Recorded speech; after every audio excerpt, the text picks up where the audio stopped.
Chapter 27. Next morning we set off at dawn, and soon were trudging along the dirt road. At that place it meandered among low hills, so that we never had a clear view for very far. Only through the tree breaks did we catch glimpses of open field. We had been going a little while when Bear abruptly halted. "What's the matter?" I said. "Look," he said, pointing to the sky. I saw nothing but a flock of wood pigeons swirling high above, some ways beyond where we were. "The pigeons?" I said. "They're agitated by something." "What?" "We'd best find out," he said. "Stay close."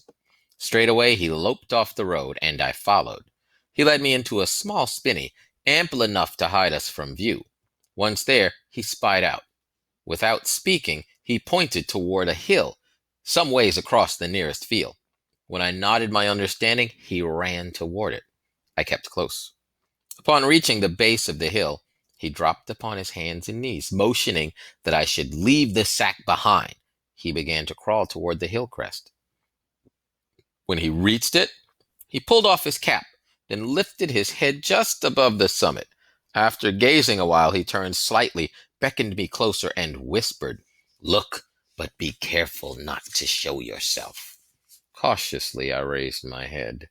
What I saw before me was the road we'd been traveling on, but somewhat farther along. At a place that had been hidden from our view was a small plank bridge spanning a river. Some 12 men were loitering about. A few were sitting on the ground, others stood by the bridge. All were armed with swords and longbows. It was as if they were waiting for someone. Among them was one I recognized. "Bear," I whispered, my heart pounding. "It's John Aycliffe, the steward of Stromford Village." Bear looked at me, but in a different way than he had before, then at the men again. After a few more moments, he edged back, pulling my arm. He bade me follow. We went part way down the hill to a place where we would not be seen. Once there, he sat in silence while I waited anxiously for him to tell me what to do. "Crispin," he said with the utmost solemnity, "mortal men are never perfect. In my life, I've done things I'm ashamed of, things that the all-seeing God shall see emblazoned on my soul. You said they proclaimed you a wolf's head because you stole. You deny you were a thief.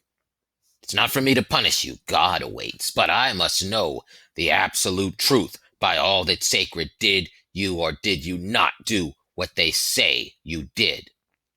The way he spoke distressed me. Even so, I only said no.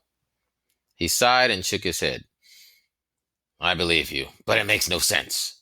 They should be glad you fled. At best, you're a nuisance. Why are they searching so hard for you?" he wondered out loud. "And why would they think, or care, that you're heading for Great Wexley?" "Well, how do they even know?" "This is the only road," he explained. "Have you anything to say to this?" "I told you they would come after me."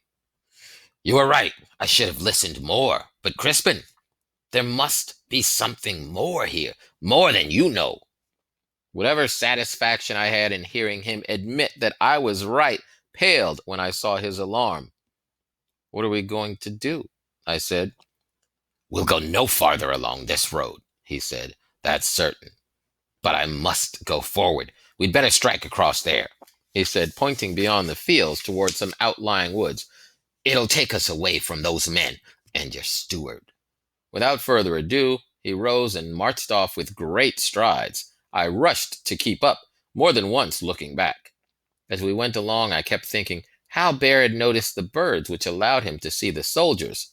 If, I told myself, I was to stay alive in this new world, I must learn such skills as he had. The sooner I learned, I told myself, the longer my life.